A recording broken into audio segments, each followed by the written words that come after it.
selamat malam. Perkenalkan, nama saya Sakila Salsabila Nugraha, mewakili seluruh tim dari kelompok mata kuliah Teknologi Komunikasi Informasi yang beranggotakan Sufina, Dia Ayu, Ria Nada, dan Ayan Lahat. Pada kesempatan kali ini, saya mewawancarai salah satu pembuat web development yang sudah tersambung oleh saya. Halo Kak, selamat malam. Boleh perkenalkan siapa namanya dan apa kesibukannya sehari-hari? Ya, halo, salam kenal. Saya Egy Fazri, itu biasa dipanggil Egy. Saat ini kesibukan saya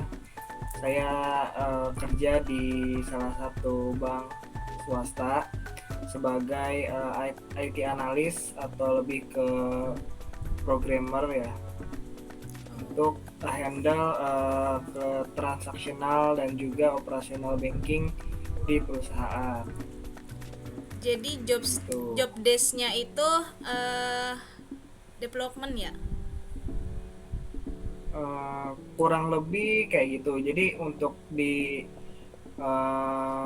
kita sebut deh, untuk di BCA sendiri, yang kita handle itu lebih ke gimana sih kita prepare server atau sistem dan juga tampilan dari website ataupun aplikasi yang mau kita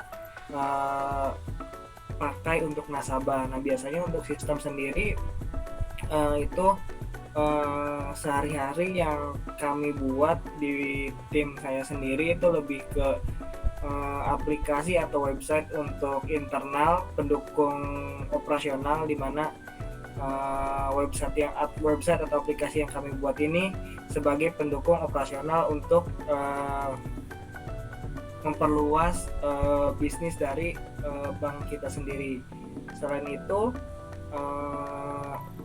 selain mempersiapkan sistem, kita juga prepare nih atau develop gimana sih seharusnya tampilan itu biar lebih nyaman dan juga mudah untuk digunakan oleh user kita, tepatnya sama tim bisnis.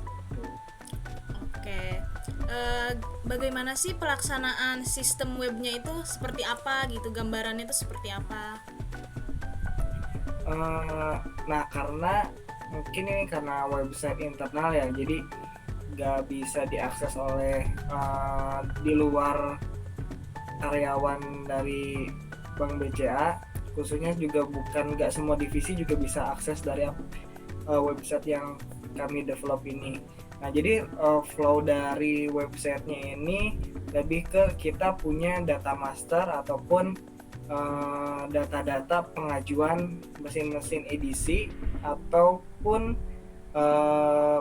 mesin-mesin POS atau point of sales yang mungkin kakaknya pernah lihat di kafe-kafe ataupun di mall ataupun di butik itu, mereka kadang punya mesin untuk debit dan juga jenis QR untuk pembayaran lewat kris. Nah, itu salah satu yang kita urus adalah bagaimana sih si merchant itu proses pengadaan mesin di toko ataupun di di toko ataupun di usahanya mereka. Nah, kadang beberapa mesin juga butuh ada fitur-fitur yang mau mereka provide. Misalnya tuh nggak semua mesin tuh bisa kayak kris ataupun nggak semua mesin tuh bisa terima credit card. Nah, itu semua diurus oleh website yang kita develop ini. Begitu ya. Itu. Oke ya. Selanjutnya mungkin bagaimana sih mekanisme layanan yang ditanganinnya itu seperti apa? Mekanisme layanannya kalau di job desk-nya kakak sendiri. Mekanisme pelayanannya sendiri biasanya itu ya kita yang saya sebutkan tadi. Jadi biasanya tuh dari kita panggilnya toko-toko ataupun outlet itu sebagai merchant ya di sini. Nah, si merchant itu biasanya itu bisa mengajukan pengadaan mesin EDC ataupun APOS tadi, bisa melalui aplikasi merchant BCA ataupun melalui sales lapangan yang biasanya mereka approach outlet ataupun merchant untuk menawarkan merchant ini mau diadakan mau pakai mesin edisi ataupun APOS yang kita punya. Nah setelah mereka setuju biasanya mereka harus isi form untuk pendataan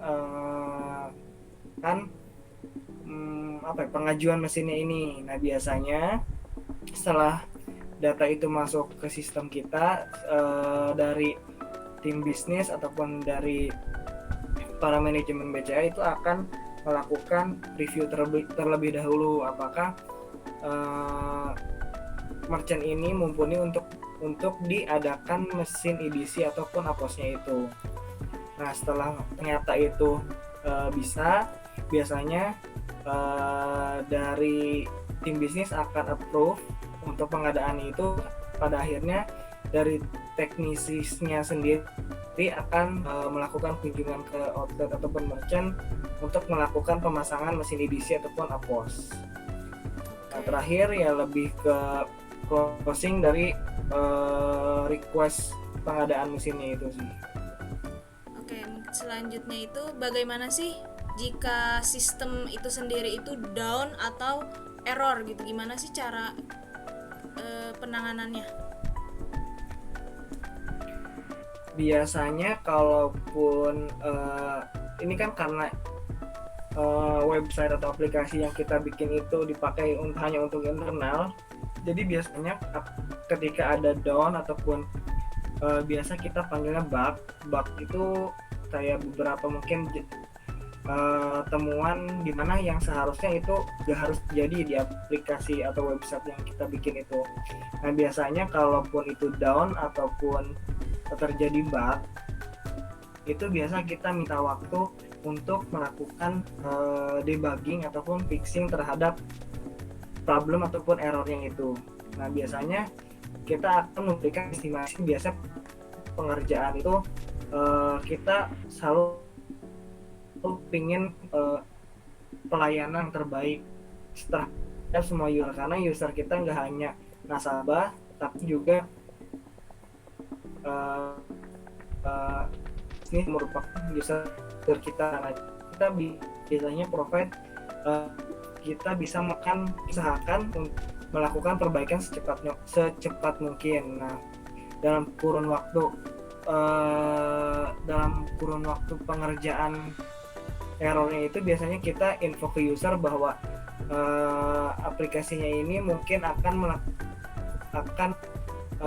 jadi down untuk beberapa saat dan bisa diakses lagi di jam tertentu kayak gitu. Biasanya kayak gitu. Oke, baik. Bagaimana jaminan dalam memastikan keamanan dalam era digital saat ini tuh gimana sih cara memastikan keamanan privacy atau kebijakannya?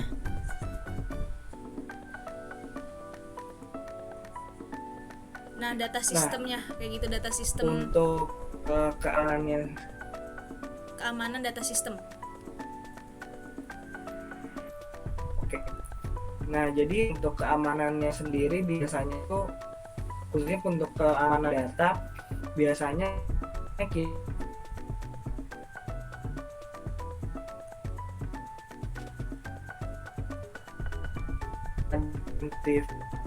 action sih yang pertama. Ketika data itu kita misalnya punya backup ataupun melakukan namanya maintenance data satu tahun sekali, di mana maintenance data ini kita backup data-data dari nasabah ataupun customer kita dan backup di data center. Nah, kenapa harus kita bikin berarti sebenarnya kayak gimana ketika mungkin di salah satu site ataupun kantor pusat kita tuh misalnya terjadi bencana gempa bumi ataupun kebakaran, dan kita tuh rusak dan kebakaran. Untuk mempersiapkan hal-hal kayak gitu, kita biasanya backup data-data itu di beberapa kantor pusat kita.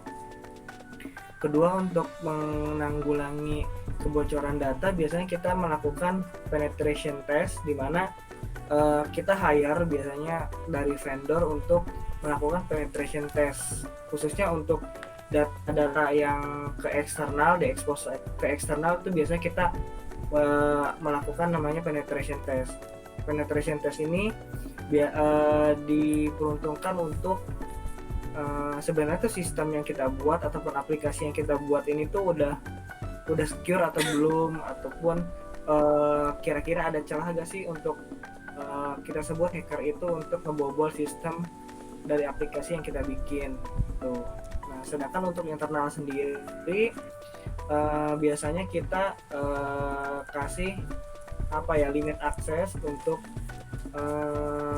orang-orang ngeakses dari aplikasinya kita. Biasanya itu lebih ke limitation di network dari aplikasinya itu sendiri. Oke, baik. Bagaimana sih mengatasi tantangan yang akan timbul, kayak yang akan terjadi itu gimana kalau misalkan kayak tantangan di luar inovasinya tuh kayak apa gitu? Oke, sebenarnya tantangan yang paling besar itu untuk dunia digital khususnya IT adalah dimana sekarang itu akan mungkin setiap tahun tuh teknologi tuh semenjak mungkin after 2020 kemarin tuh itu dunia IT itu benar-benar pergerakan ataupun perkembangannya itu bisa lebih cepat 2 kali lipat daripada sebelumnya. Nah, teknologi baru juga mulai banyak muncul yang kita sebagai developer atau programmer tuh harus bisa ngikutin tuh perkembangan zaman dari teknologi yang sekarang lagi berkembang. Maka dari itu gimana cara kita menghadapi perkembangan teknologi bagi programmer, ini tuh menjadi challenge tersendiri karena kita harus mau gak mau terus belajar, terus ngikutin perkembangan teknologi itu sendiri, yang mungkin kalaupun itu teknologi yang bagus itu bisa kita adaptif bisnis yang kita jalanin ataupun di aplikasi yang kita buat. Nah, inovasi-inovasinya itu sendiri contohnya adalah sekarang itu lagi banyak nih yang namanya AI atau Artificial Intelligence. Nah, jadi AI ini tuh udah mulai banyak tuh dipakai di beberapa teknologi. Salah satunya juga sekarang smartphone besar tuh udah coba gaet AI untuk jadi salah satu fitur yang mereka jual ke customer. Nah, di kita biasanya kita juga pengen nyoba si fitur AI itu di internal kita, ataupun mungkin kalau kakaknya pernah ke salah satu mungkin kantor cabang, nah mereka tuh udah bikin namanya virtual assistant. Nah, itu virtual assistant yang kita bikin itu udah pakai sistem AI, jadi mereka akan tahu kayak possibility yang mungkin kakak mau coba.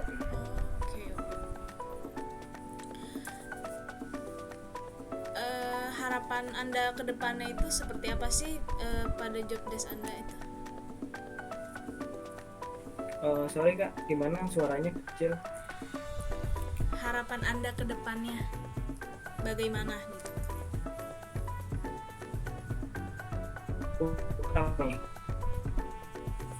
Harapan ke depannya untuk apa? Harapan ke depannya mungkin lebih ke untuk sekarang hidup di zaman teknologi yang udah mulai canggih, pokoknya jangan sampai kita kalah dengan AI ataupun bot. Bot itu kan ciptaan manusia. Nah, jangan kita kalah oleh ciptaan manusia. Kita harus mau berkembang dan terus belajar mengikuti perkembangan zaman. Betul. Sakit. Wah, informasinya sangat membantu ya, Kak. Terima kasih, Kak, atas waktu dan informasinya telah diberikan kepada saya beserta teman-teman saya. Sangat bermanfaat. Semoga dengan informasi yang Kakak berikan ke kami, ke saya, serta ke tim saya, bermanfaat bagi kita semua para pendengar. Mungkin itu saja yang terima kasih atas waktunya ya, Kak. Kurang lebihnya mohon maaf. Sekian dari saya dan tim bersama dengan narasumber pembuat web development